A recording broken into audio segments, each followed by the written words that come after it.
Rick Beato has become one of my favourite music-oriented YouTubers. His videos span a wide range of topics from music theory, production, guitar playing, business, and he does it all with such genuine passion. His contagious enthusiasm for everything music is communicated extraordinarily well in all of his uploads. As a viewer, you can't help but share in his delight for both making and dissecting songs. It hasn't always been plain sailing for Rick though, as large record labels don't value what he does. Quite the opposite in fact, they see him as a threat to their business. Through abusing YouTube's copyright tools, these dinosaurs of the business have really stifled Rick's channel. Today, I want to talk about what makes Rick Beato so great, and how he's a small glimmer of hope standing in defiance against the music industry's big players.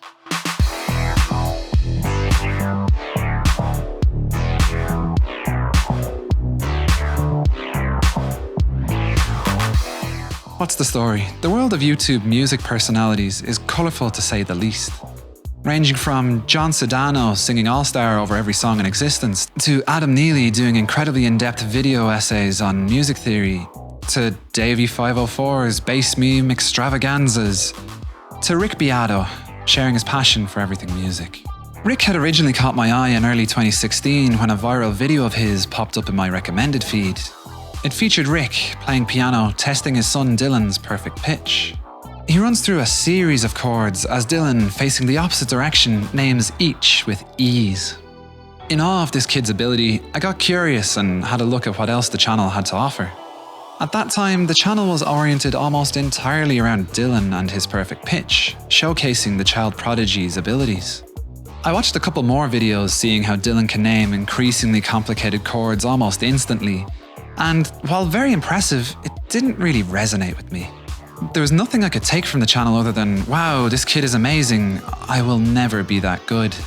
So I thought that would be the last I heard of Rick Beato, but boy was I wrong. Mid-2016 was right about when I started taking music production seriously as a hobby. I had just moved to the US and was really far from friends and family. Those long evenings alone I'd spend diving down rabbit holes on sound design, audio engineering, synths, compression. I was devouring all YouTube had to offer. This is when, at some point later in that year, another one of Rick's videos popped up in my recommended feed. This time, talking about Brendan O'Brien. In today's episode of Everything Music, we're going to spotlight producer, engineer, mixer Brendan O'Brien, one of the greatest rock producers of all time. Brendan's production and mixing techniques are completely intertwined because he mixes all the records he produces. We're going to discuss both next on Everything Music. I was glued to the near 30-minute video from start to finish. Rick briefly runs over Brendan's history of mixing and producing before diving deep on how he does his craft. Starting with drums, Rick discusses the various techniques used to achieve such a signature sound.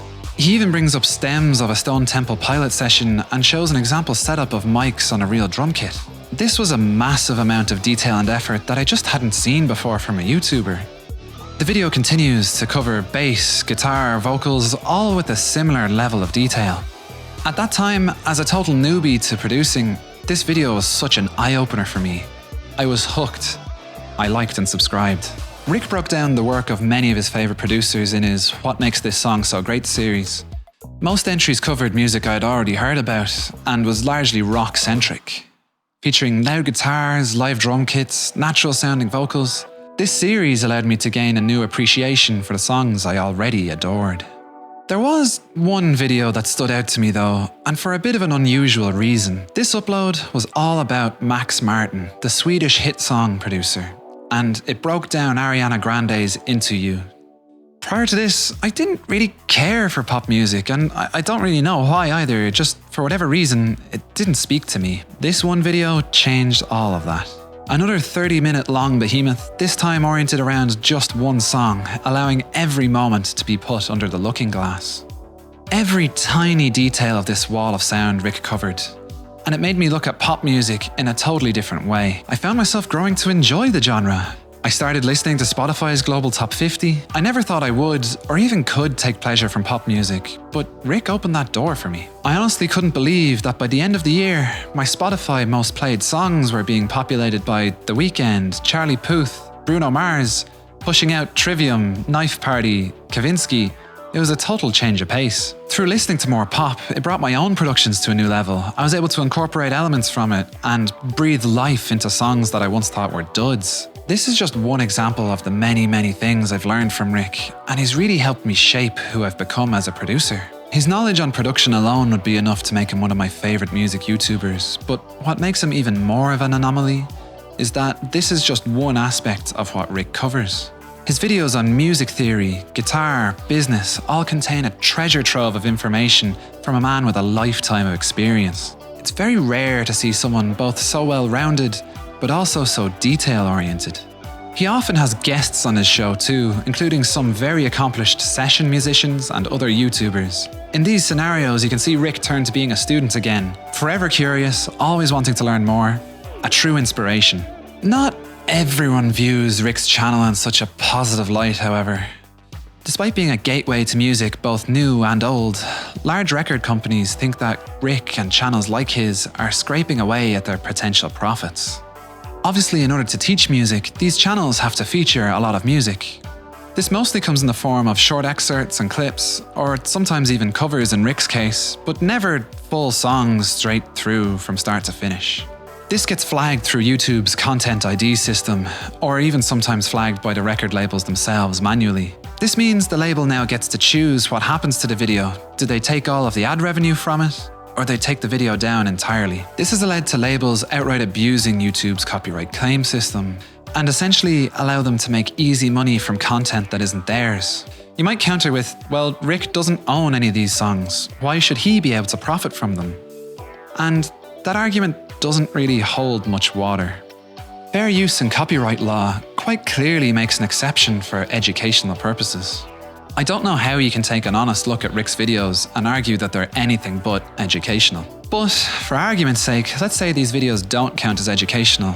They're still providing commentary over these songs, which is also covered by fair use. To continue playing devil's advocate, let's say videos of this nature don't count as fair use at all. Rick is essentially providing free advertising for songs and artists and reaching an absolutely massive audience, many of whom would have never even heard of some of the bands he covers, or in my case, not want to listen to some of these genres. These greedy old dinosaurs have no idea that they're shooting themselves in the foot here. Most industries have embraced social media and viral marketing, but the music industry hasn't.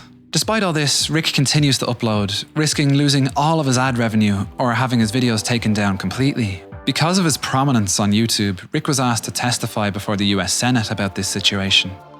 In a video update after he testified, still somehow remaining optimistic in tone, Rick recounts what he said to the Senate committee about how fair use on YouTube essentially doesn't exist and how record labels are mistreating creators trying to teach and share the joy of music.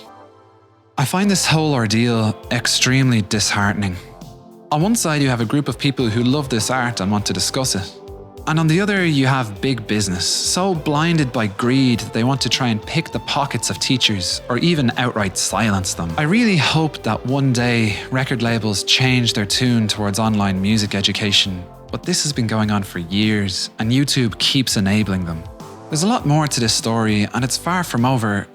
I just wish that Rick continues this battle on behalf of the online music community. Not only because he's one of the only people who can, but also because I think he's possibly the best person to do so. A true champion and shining example of online music educators.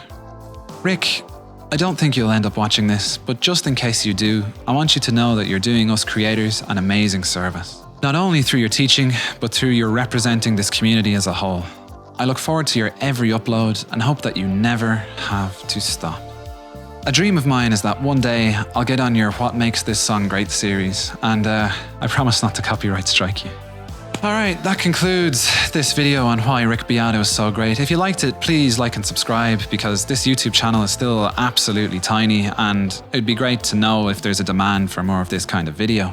I definitely enjoyed making this one a bit more. The script flowed a bit more naturally and I feel a little more comfortable sitting in front of a camera lens and talking to it. It's still not coming very... It's definitely not easy for me to do, but I could see myself doing more videos like this in future if there's a demand for it. Anyways, I hope to catch you guys next week for another video. Bye.